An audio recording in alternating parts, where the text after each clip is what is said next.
You've joined the Betamax Video Club, rewinding back to our favourite films of the 1980s. My name's Rich Nelson, and tonight I've rented First Blood. Watching it with me is Will Slater from the Exploding Helicopter podcast. Hi Will, how are you? Hi Rich, I'm very well, and I'm ready to give you a podcast you won't believe. Oh, brilliant. Well, First Blood, let's correct a lot of people, it's not Rambo, it is First Blood. Why did you want to bring this film to our table tonight? I wanted to bring this film to the table because I think that it is an absolutely legit stand-up action movie classic. It's a film that I've loved for many, many years, and I also think that it is a culturally very important movie. I think that the Rambo character has permeated popular culture in a way that few other films have really done. So I think it is a great film in its own right, but it's also an interesting film for this wider cultural impact that it's had. I agree, and I think, and sort of apologies for jumping around a little bit, this film often gets sort of lumped in, it gets very viewed in a very strange way because of potentially its sequels. This isn't an absolute shoot 'em up where body counts are off the charts. This isn't an all-out war like perhaps the third or fourth film. This is a very sort of tense film, it's an emotional film, and without spoiling anything, only one person dies, which in a film that has the character John Rambo in it is quite a surprising fact, really. Yeah, I mean, I don't want to disagree with you so early in the podcast. I mean, one person definitely dies, largely through an accident, although I think it's possible there's a car crash later on in the film and it's not clear whether the people in that car survive or not, so it's a little bit ambiguous there. But the broader point, I won't, let's not split hairs, especially so early in this podcast. The broader point that you make is absolutely correct. The reputation of the subsequent sequels has somewhat sort of permeate, or sort of this film rather sort of hides in the shadow of that. And yes, from the carnage of John Rambo, or Rambo, that came out about 10 years ago now, that has an insane body count. And yes, this film, despite its reputation and despite the reputation of the character, it's got basically one death. And essentially, this is a film about a Vietnam veteran, a Green Beret, one of the elite of the army, finding that coming back to civilian life is difficult. He goes to find an old friend from his unit in Nam. The friend has subsequently died of cancer, which may or may not have been linked to the various atrocities that were committed in the war. And he finds that he's in Washington State in the northwest of America, finding that he's looking for a purpose, and he walks into a town called Hope, where perhaps hope isn't on the menu there. It's not on the menu at all, because unfortunately Rambo, he just wants to get something to eat, but unfortunately because of his appearance, which is, here's somebody who's been drifting around the back roads of America. He's got sort of long hair, he's unshaven, his clothes are sort of grubby and dirty, and the local sheriff doesn't take too kindly to his appearance and promptly tries to run him out of town. And that's really the inciting incident. And yeah, after that, it becomes pretty much, after that sort of 15 minutes at the beginning of the film, after that it becomes essentially one continuous action movie. Well, the sheriff is Brian Dennehy. He initially in the opening scene, he seems to be the sheriff who knows everyone's name. He's asking how everyone is, and he's very much the sort of alpha male. He refers to it as my town, and he when he comes across Rambo, he says, "Oh, well, let me drop you at the other side of town and let me make sure I know where you're going." And there are things in when Rambo says, "Why are you pushing me? Is there somewhere to eat around here?" And from the start, this is a personality clash. Now, the sheriff from the start, he knows what he's trying to do. He knows the point he's trying to make. There is a backstory to it, which is explored in the novel, which the film is based upon, that he was a veteran from the Korean War. Is that right? He basically is unhappy that Vietnam has been sort of seen as it's the latest war and Korea has almost been forgotten about. But he's a small town sheriff who's sort of almost trying to treat it like a Wild West. Yes, I mean the novel is a very different beast to the film in which we see. So, in the novel is very much a sort of study in duality. So, the film is very much from Rambo's, I guess, point of view, whereas the novel is split equally between the sheriff character Teasel and Rambo's character. So each chapter alternates from their particular point of view. The novel is set at an earlier time. It came out in 1972, so the Vietnam War was still active at that particular moment in time. And the sheriff character wants to run Rambo out of town for exactly the same reasons, because he perceives him as a kind of drifter, a potential troublemaker, and he's just thinking the easiest way to keep peace is to run him quickly out of town. But Rambo is not having it, and the sheriff character finds Rambo's sort of truculence in the face of his authority. He finds that an affront, especially from the perspective, as you were saying, the fact that he is a decorated Korean war veteran. There's also, I think, a sense in the novel that is something that is missing in the film, or has been deliberately taken out, a sense of culture clashes or clash of generations. So, Teasel is obviously older than Rambo at that particular moment in time.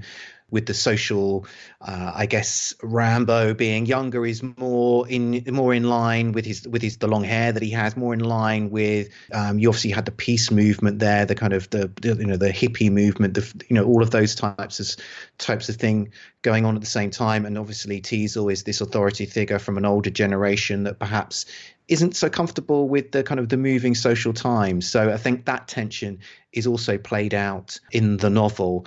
Hey, I'm talking to you, goddamn.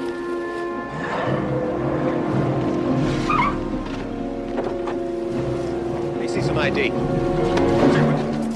All right, you're under arrest. So in the book, he's a violent character. He kills. He's very much like the Rambo later films. But this one, he just wants to get along. The police, the local police, when he's arrested for vagrancy and obstructing police, he really doesn't get a very nice welcome, does he?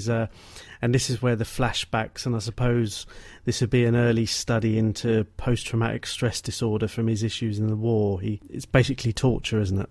Yes, so we see him in the police station, and they're trying to clean up Rambo a little bit, and they get a razor blade out to give him a shave, and that triggers a flashback to his experiences in Vietnam. And yeah, I mean, it's interesting to see this particular sequence or this particular scene in First Blood, because I think later on in the 80s, this whole action characters being traumatized by their experience in Vietnam became something of an action movie trope.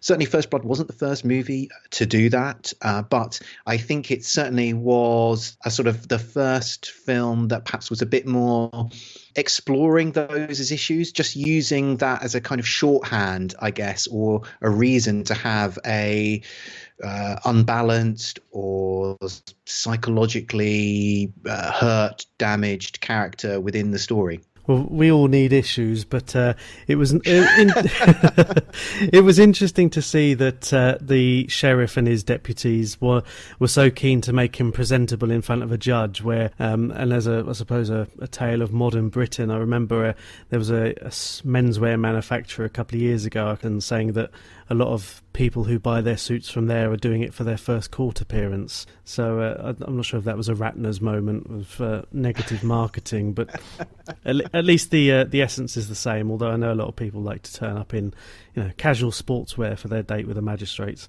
But just to jump in there, but I think that sequence that we see within the police station also sets up one of the I think key themes within First Blood, which is about the individual versus the system. And Rambo is being treated like just another drifter who's come into town. No account is made for what he's done. No account is made for his previous experience. No account is made for his record as somebody who has fought for his country, somebody who's been decorated for his country. And I think that as I say, that within that sequence within the police station, we start to see that theme being developed.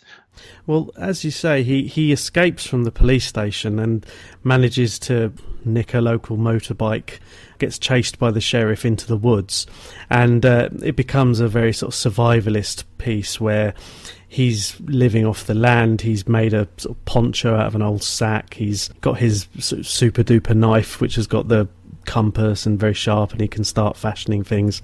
The police immediately go in, without a lot of backup. They get the local hick with the Dobermans to chase him, and I liked his line of "my dog can eat and run at the same time." just to chase him down, and for that part, he is basically trying to survive. These police officers are after him.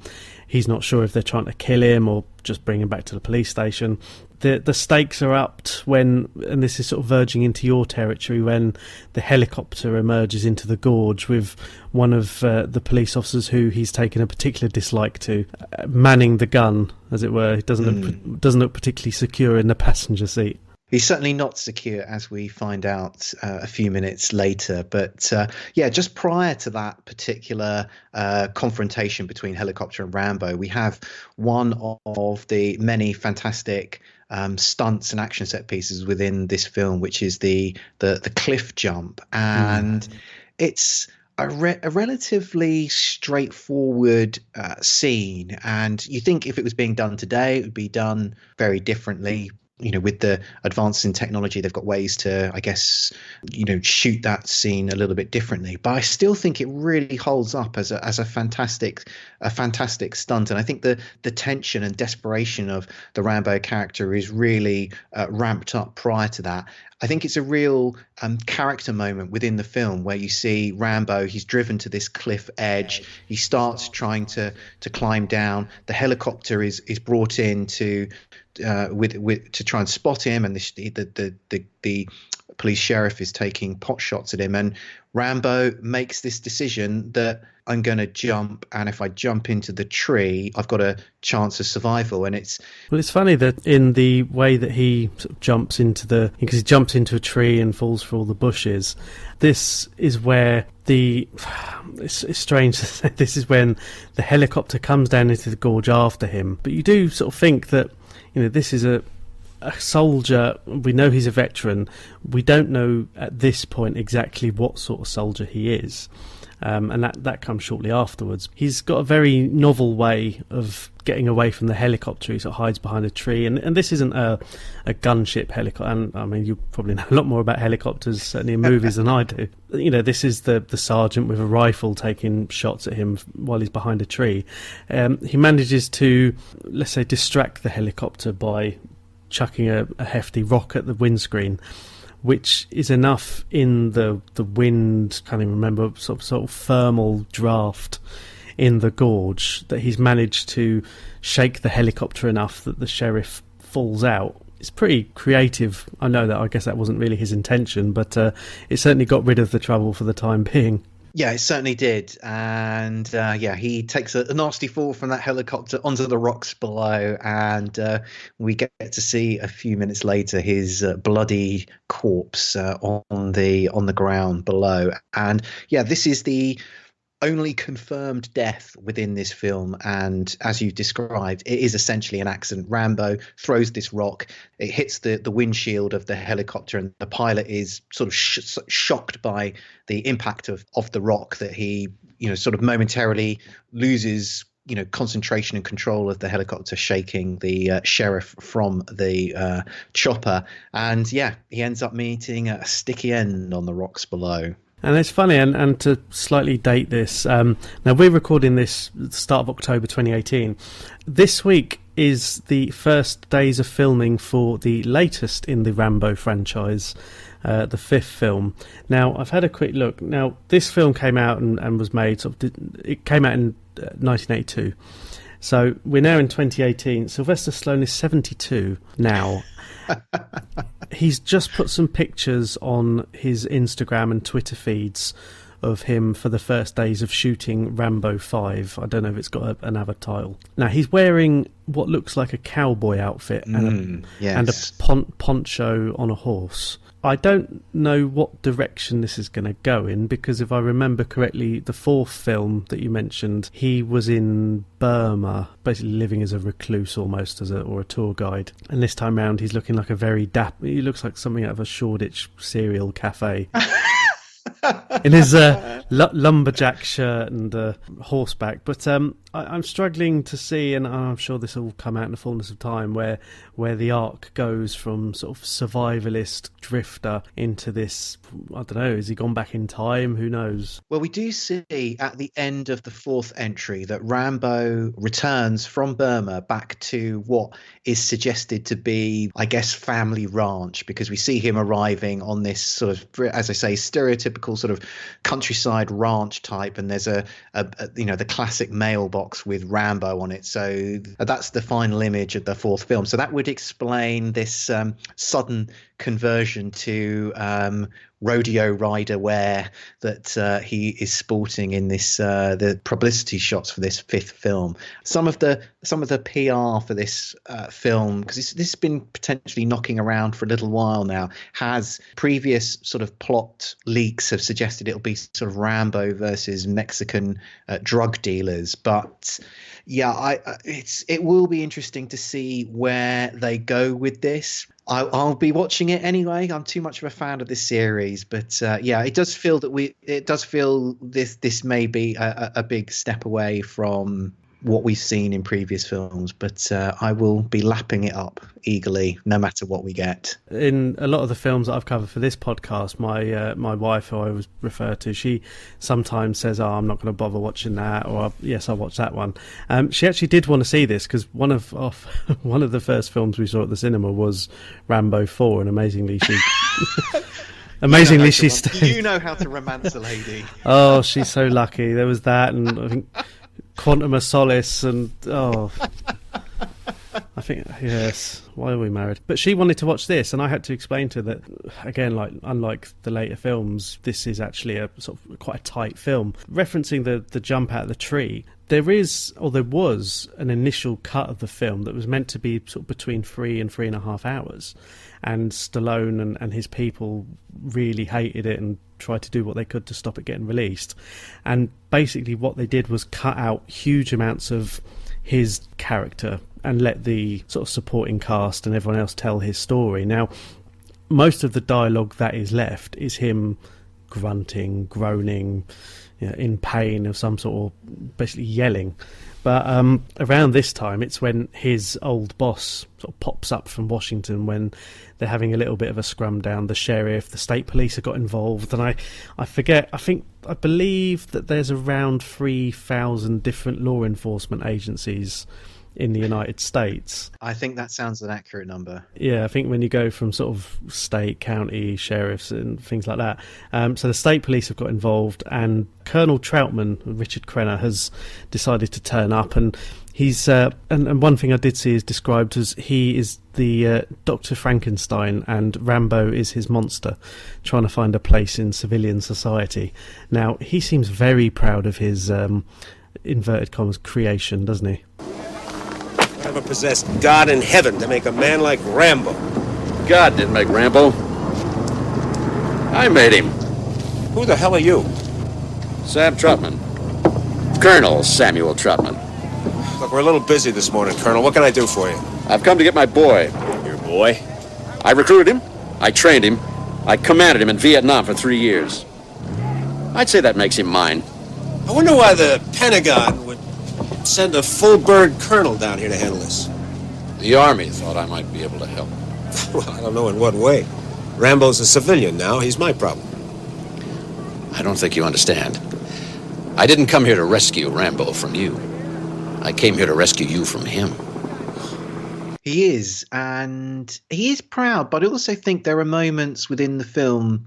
I actually think the Troutman portrayal in this film, he slightly ambiguous. I think there is an ambiguity in Troutman's attitude towards Rambo. There is certainly pride, and you can see that, especially in that first encounter with the police, the way in which Troutman announces his relationship with Rambo. It's very boastful. He's clearly proud of his creation. But there are also moments within the film, especially at the end, where Troutman is almost, I would say, disgusted with Rambo, disgusted at the fact that he's become this slightly broken figure. Yeah, at the end, they embrace, and the way Krenner plays that scene, he's not trying to comfort Rambo in that particular moment. But yeah, I think certainly in that scene there is this pride. I think it feeds into this perception of Rambo being Rambo and Troutman being superior to these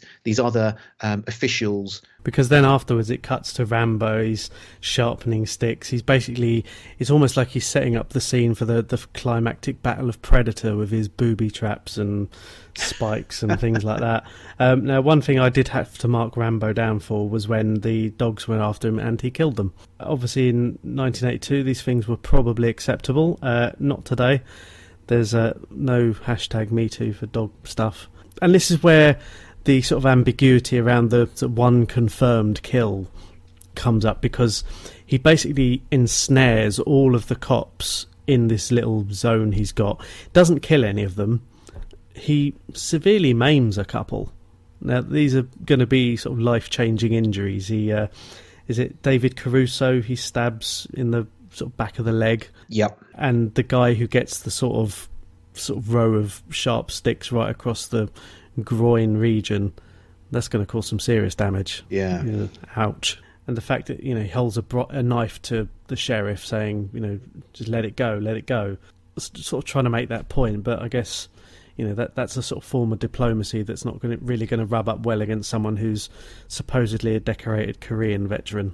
No, totally not. And that sequence, as you say, very reminiscent of the finale of Predator, with Rambo building all of these traps, and it feeds into this image of Rambo as somebody who is a kind of completely self-reliant character who doesn't need fancy weapons. He's got skills and training to be able to take out a police force single-handed without any great particular weaponry. And First Blood is a very strange film, which both, I think, helped shape some political and cultural views of the 80s, but also sort of reflects them as well. And I think First Blood came out at a time where I think America's opinion of itself was fairly low. So if you think back to the beginning of the early 70s, you had the release of the Pentagon Papers, where which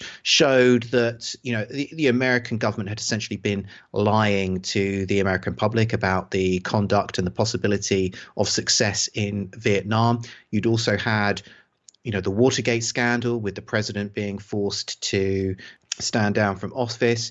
You'd also had at the end, or I think in 79, 80, you'd also had the a very famous hostage crisis in Iran, the Tehran hostage crisis, where America tried to, where the American embassy in Iran had been taken over. American special forces tried to mount an operation to rescue the people who were holed up there, and it was a complete disaster. And I think this all sort of fed into an idea of the American government, of American authorities being weak, being incompetent.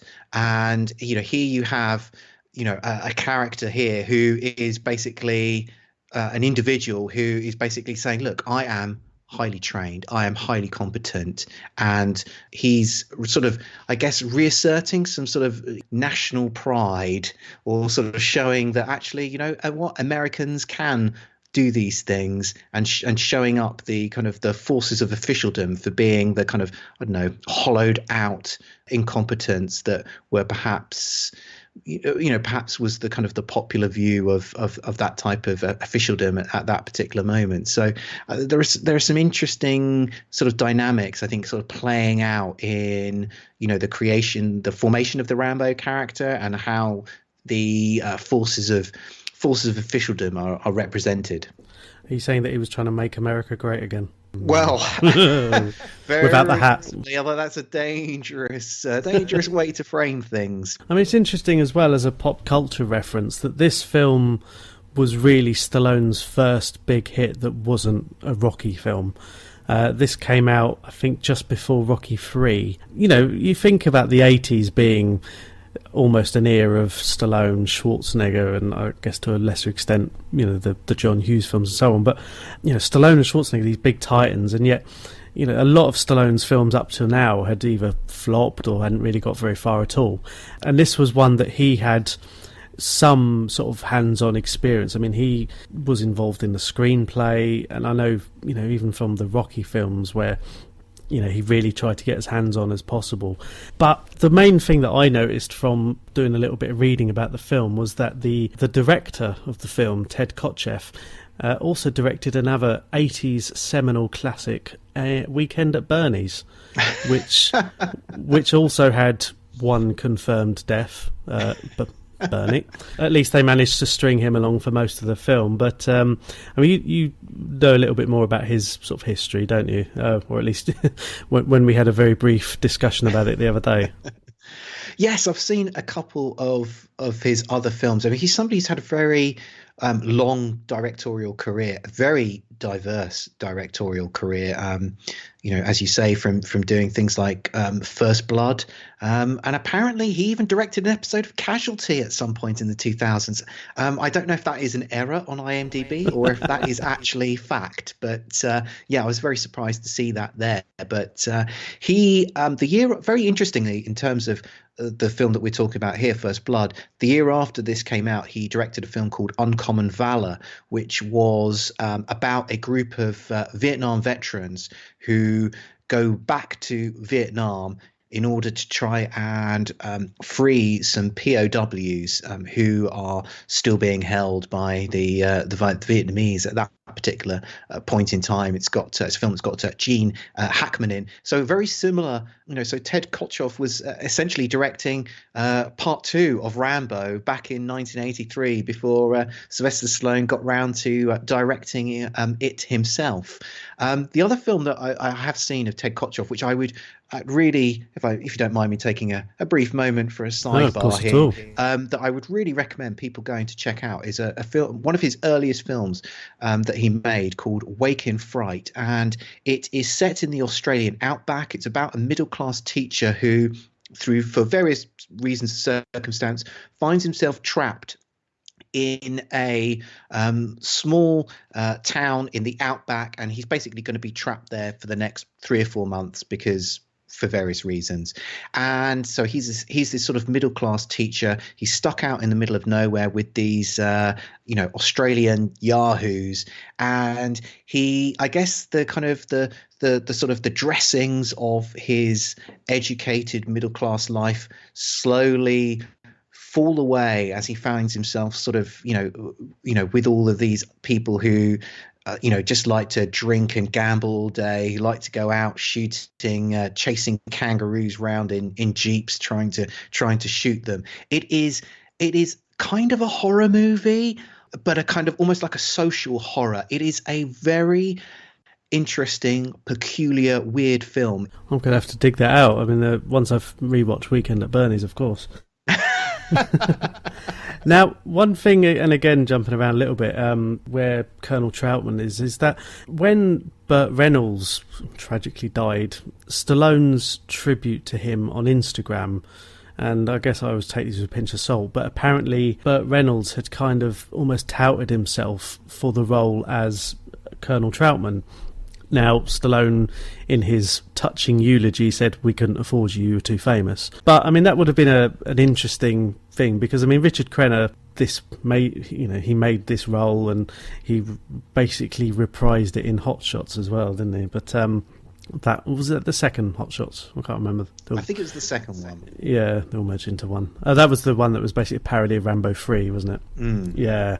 But, I mean, some of the other sort of casting, because this got bandied around for years by the sounds of it before it got picked up. I mean, there are stories about Steve McQueen being Rambo, which would have been quite good, or even Lee Marvin as Troutman. And you sort of think about now, if this film was come up, would it be the sort of usual suspects? And I'm sure, your Tom Hardy would probably do it as long as his voice was distorted, or he's wearing a mask or something. He does love a mask.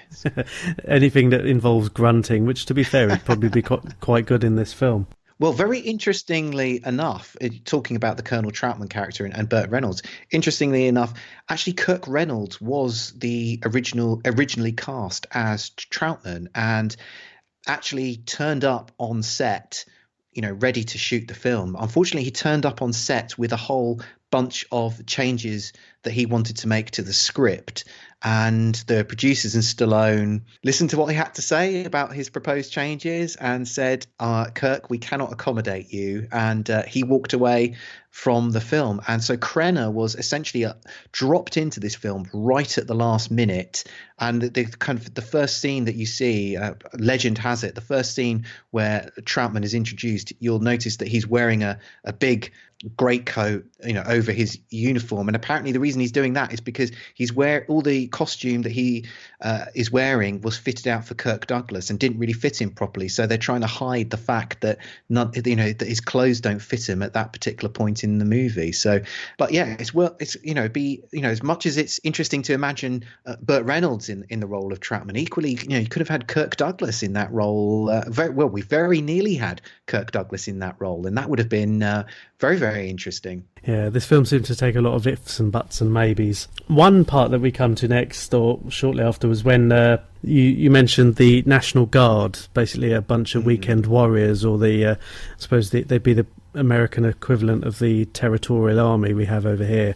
They are, I suppose, the closest you've got to comedy in the film. They are, you've got, I think, is it the captain of the guard platoon? He works in the local chemists.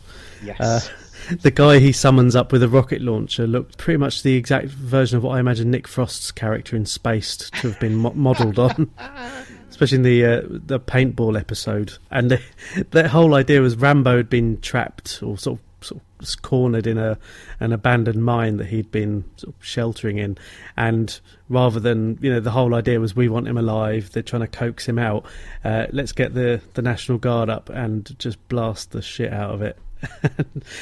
And the fact that they're triumphantly posing with a large log afterwards is just that sort of light relief that they probably think, oh, this is brilliant, I'll tell the guys at the office this on Monday. And Sheriff Dennehy turns up raging and then shouts at the guard chief because he knows he works in the chemist. It's like the local pharmacist from Boots turning up and just ruining everything. Yeah, I mean, that, as you say, that particular sequence adds an element of comedy which I don't think necessarily fits within the film. I think the rest of the film is strong enough that it doesn't really derail the movie in this slight sort of change of tone.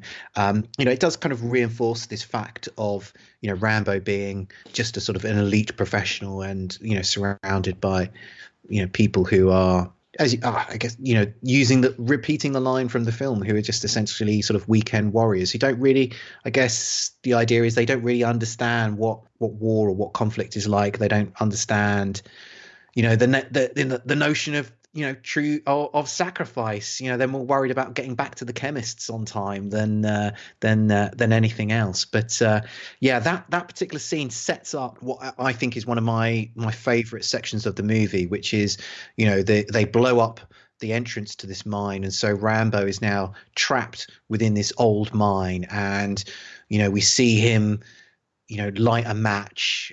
He takes in his environment, and immediately he just sort of kicks into survival mode. So he sort of is searching around for things that he might be able to use, and he finds some old oil in a drum.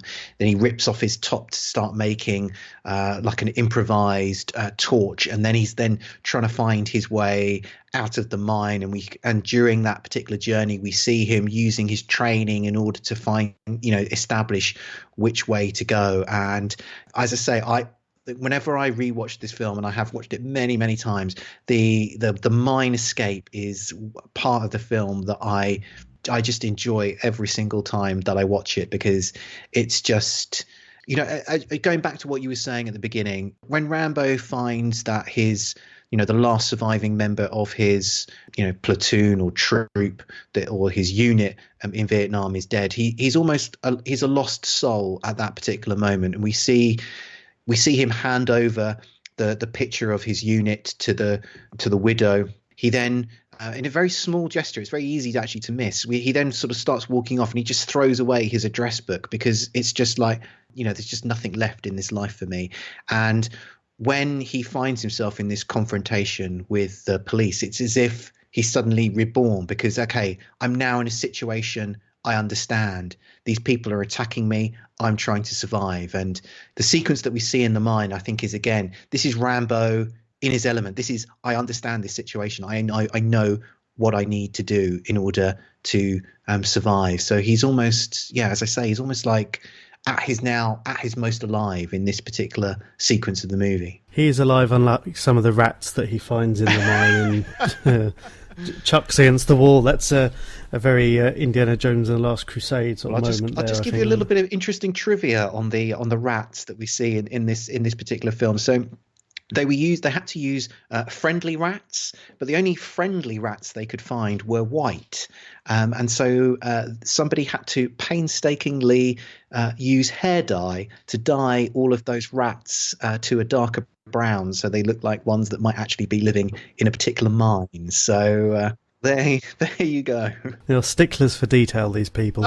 Well, Rambo does eventually escape from the mine. There is a sort of, when he reaches a ladder that takes him up to sort of freedom or fresh air, he does have a look of sort of just a quarter of a second on his face of, I've made it, or I've made it this far anyway. There's a wonderful musical cue from Jerry Goldsmith at that particular moment that reinforces that look that you see on Rambo's face. I think that particular moment at the end of that sequence, it's one that I just enjoy every single time. It just almost felt like the sort of end of Shawshank Redemption, really, didn't it? That sort of, just that half a second of, I'm out, I've made it. It was just a sort of nice sort of lead up into, I suppose, like most films, it has to have a climactic battle, really, doesn't it?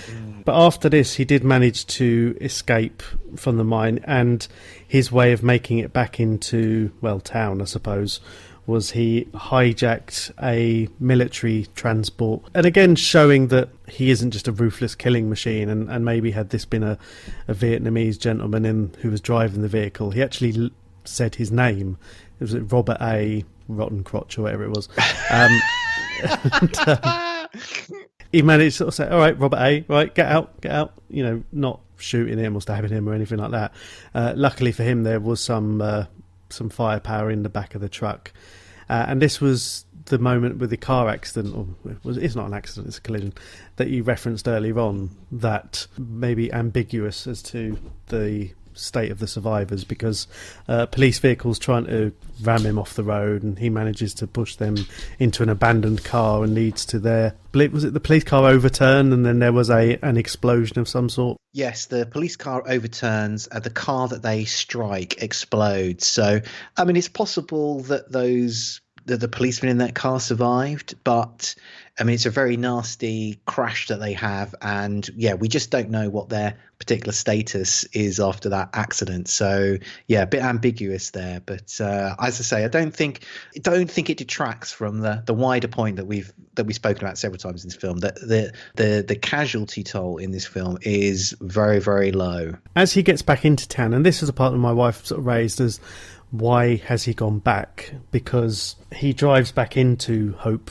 and he basically abandons the truck by a petrol station, manages to blow it all up. He then goes into the gun shop and the sort of sporting goods, I suppose it would be, because it had some fishing rods in the window. Blows that up as well. Though. Yeah, guns, gunpowder, bullets. It was quite a clever distraction that by pouring the gunpowder over the bullets. Now, I don't know too much about this stuff, but if you explode bullets, they automatically fire, which I'm not 100% sure about the science around that. It certainly convinced Sheriff Dennehy that there was some sort of gun battle going on, because he was perched on top of the roof of the police station at this point, wasn't he? He is, yes, and very fortunately, kind of in keeping with the low death count in this particular movie, the police have sort of told everyone to clear off the streets.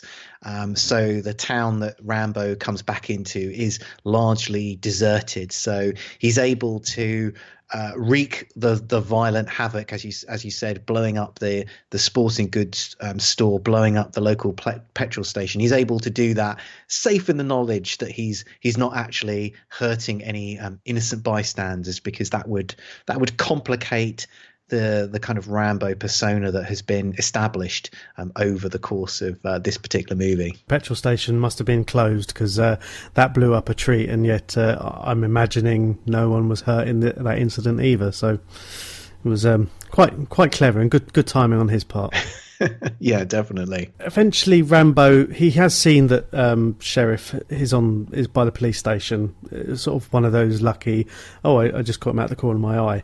But he goes into the police station and the sheriff is on the roof but has the skylight. Now, he starts shooting at Rambo. Rambo shoots through the ceiling and basically shoots his feet up, and he falls through the skylight. As a final battle, it's not the longest because it probably wouldn't take very long. But the sheriff, with his bad feet, and that'll probably get him pensioned off from the sheriff, or get him a nice desk job anyway. He's lying on the floor going, "Go on, do it, kill me." Again, sort of harking back to Predator. But this is when Troutman turns up, and basically he almost sort of finishes Rambo off by putting to him his behaviour, his attitude, and this is where Rambo really actually talks and shows emotion. It's strange seeing it because you don't expect it at all. No, because we've really heard Stallone or the Rambo character say very little throughout the film up until now. He's really said next to nothing. Most of what we have learned about him has been via the Troutman character, talking, recounting to Teasel and to the other police officials there, who it is that they're dealing with. And yeah, here it is that we've seen a few flashbacks, so we've got some idea of what's troubling the Rambo character, what this sort of emotional and psychological damage is that he's carrying. And we then have as you were saying, essentially a big speech from Stallone where he talks about his inability to readjust to civilian life, the fact that he's carrying around all of this post-traumatic trauma in his mind. He doesn't know how to, and it's really overwhelming him. He doesn't know how to deal with the kind of the violence of his memories, really. And it's essentially making him unable to function back in normal society. And this is compounded by, as what we've seen throughout the film, by the fact that essentially people in America are oblivious to to his suffering and the suffering of perhaps of other veterans. And so we have this big speech. It's very emotional from Rambo, and I think it's a really good bit of acting from Sylvester Stallone here. It comes out in a very jumbled stream of conscious type of style, but it's basically a mental dam breaking in Stallone's mind. So I think it's entirely reasonable that at this particular moment it's just going to be a slightly chaotic spew of words coming out of him, these stories which they just sort of segue into one of another. The fact that this speech is slightly incoherent, I think, is actually exactly the sort of speech that somebody would make at this particular moment, where they just sort of emotionally break down. As I say, I think it's a very powerful scene. It's very well acted. And when this bar in Saigon, and this kid comes up, this kid carrying a shoeshine box, and he says, "Shine, please, shine." I said, "No." He kept asking, "Yeah," and Joey said, "Yeah," and I went to get a couple of beers. And the box is wired, and he opened up the box, fucking blew his body all over the place. And he's laying there, and he's fucking screaming, there's pieces of him all over me, just like this, and I'm trying to pull him off, and it's my friend that's all over me. He's got blood and everything, and I'm trying to hold him together. I put him together, his fucking insides keep coming out, and nobody would help. No one helped, and he's saying, "Please, I want to go home. I want to go home." He keeps calling my name. "I want to go home, Johnny. I want to drop my Chevy." I said, "Well, what? I can't find your fucking legs. I can't find your legs." As you say, whilst the climactic action, it's not a great action set piece finale, but I think that this scene that you see, the kind of Stallone breakdown scene, I think it actually provides a very satisfying conclusion to this movie. And I suppose this is where the conversation that occasionally comes up is that, people forget that Stallone can actually be a good actor. He was nominated for the Oscar for Rocky. Everyone talks about Copland as being finest acting hour anyway. He's not a bodybuilder who happened into acting. He is capable of these things. And even, Rocky 3, and, the bit where, spoiler alert, Mickey dies quite early on in Rocky 3 and does have this meltdown, albeit he then goes out and has a boxing match with Mr. T, which is, I think that's the 6th stage of grief. Is that after denial, or I don't know. But, this is the thing where, and again, in keeping with the rest of the film, and this isn't what you expect. If you come to First Blood after seeing, the later Rambo films, this will catch you off guard, because, ultimately it is about the line in there where he was saying that, when I was in the army, I could be trusted with $1 million equipment, and now I can't hold a job at a car wash. This is something that perhaps in the UK these days we're not as familiar with, because there isn't such an issue with veterans, or, where in America it's almost put on a plate in front of you, where a lot of people, especially at this time, were or may have been involved in Vietnam because of various drafts and things like that. And it's obviously something that affects tens, hundreds of thousands of people and their families and their friends and whole neighbourhoods. And it was even, we mentioned Burt Reynolds, and what do you think about then one of his big films, Deliverance? There was The Deer Hunter and all this sort of thing where, it's things, people dealing with trauma and stress in different ways. And again, it's a Stallone sort of role and a Stallone scene that catches you by surprise, and it's good and it benefits hugely from that. Had this been the 3-hour cut, I don't know, we'd have probably been so tired and exhausted.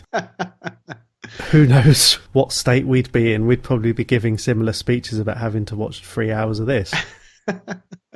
But whoever decided, whether it's Stallone or whoever else, to cut it down, trim it down, did the film a huge service. And it really means that when you get to this part of the film, you're not emotionally exhausted. And it isn't a battle to the death. It's him basically coming to terms with himself and his role in the world, where he isn't Superman. Yeah, exactly. I mean, you're finding out something important and fundamental to the Rambo character in this final scene, and I think that makes it a very interesting film. It's in a type of action film, it's very rare that you learn something interesting about the character in the final scene. They're usually just dispatching their opponent, then they, I don't know, they embrace whoever it is that they're rescuing, whether it's their wife, their daughter, or whoever it is. But here, he shoots his opponent, and then we get this revelation of like, okay, what is it that has made him into this? What is it that has been bottling up? So it's a fine piece of acting from Sylvester Stallone. He's not a great actor, let's be honest. But he can do. He's a very limited actor, but he can do some things very well. And as you say, Copland. There's various moments within the Rocky movies where he does some really affecting work, and I think that I think some film critics are a little bit snobby about what Stallone is actually able to bring to the table in films which are essentially kind of pretty straight up action films. Actually, he brings some real pathos and humanity to the Rambo character, particularly in this scene. And I look very much forward to exploring Stallone's acting chops when we get to the late 80s. There's a Over the Top, Tango and Cash, Lockup, was that? Lockup, that's a classic. Yeah, I can't remember, was that late 80s or that might have been early 90s? Lockup's 89, I think. Okay, just. But yeah, and this is it, and it's I mean, this is the first Stallone film that I've actually done for the pod, amazingly. But there's a rich tapestry there. I look forward to exploring it. One last thing, after this very traumatic scene, Rambo crying, he's led out into a waiting police car. Troutman said he'll get him back to Fort Bragg, and that's ambiguous as to whether that actually happens or not. All the police officers are there waiting as he's been led out. And the soundtrack, which up to now has been a very lowish key but very sort of in keeping with the rest of the film, Jerry Goldsmith, whose work pops up on several of my podcasts, breaks into It's a Long Road. Now, it just felt very out of place. I don't know, maybe it's because I came to this film, in my formative teenage years, but I really loved that song when I was a teenager, when I first watched this film, and I still really like it. So I don't really have a problem with it. It feels to me like the right notes to be striking at the end of this movie. What is it about it that strikes you so wrong? It just felt a bit TV movie. Okay. For me. I mean, not in a bad way. It's not a bad song. It just seems very sort of almost trying to uplift you as you're coming out of a very heavy scene. He's walking away, and to be honest, what I normally do at the end of the podcast is I play out the song with the song that was number one when the film was released.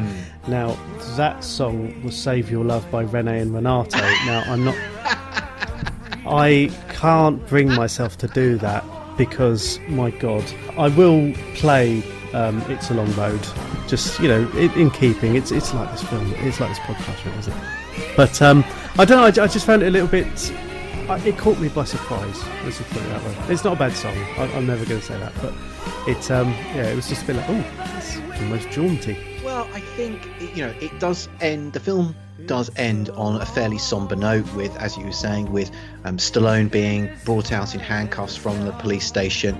He is somebody that we have rooted for throughout this particular movie. So I think, for me, Jerry Goldsmith hits the right note with his play out song here, because, I think the mood does need to be lifted a little bit, but it's not racy pop hits like Rene and Renata. So I think that there is a slightly plaintive quality to the song that Jerry Goldsmith writes here, and I think it lifts the mood, but not so much that it is then out of keeping with the somber note that the main action of the film ends with. So I don't know. I think your listeners to this podcast are going to get to hear this song, so they'll be able to make up their own minds as to what they make of Jerry Goldsmith's song here. And they can thank me later that I haven't put Rene and Renato in there. But Rich, before I think we should probably talk about, we're talking about the ending of the film here, and we should probably talk about the fact that the ending that you have just described wasn't the original ending that was shot for this particular movie. No, well, this is the thing that we discussed before going on air. Why don't you enlighten us all as to what really happened? Well, in very similar to the novel, the novel of Rambo has a very different ending, and this was essentially a version of that was the version that was shot for the film. So in the original film ending has the same confrontation that we see in the police station. Rambo has shot Teasle. Troutman arrives. They have and basically, Troutman and Rambo Troutman is saying, this can't go on. You need to stop. Rambo he's kind of realizes that he has, gone down a cul-de-sac with his actions, and essentially Rambo, Troutman has a gun trained on Rambo at this particular moment, and Rambo basically kind of moves towards Troutman and forces Troutman to pull the trigger of the gun, killing Rambo. So essentially, Rambo commits suicide, uses Troutman in order to commit suicide at the end of this movie. So this was the ending that was originally filmed. It was then they showed this film to test audiences who hated this ending because people, were now, having watched the rest of the film, they were so on Stallone's side that they didn't want him to die at this particular ending. So given, the response to the rest of the film had been so good, but everyone felt the ending sucked. So they went back and reshot the ending. And so that's where the speech that we were talking about, where Rambo recounts these experiences that he had in Vietnam. That was something that after this test screening that Stallone wrote.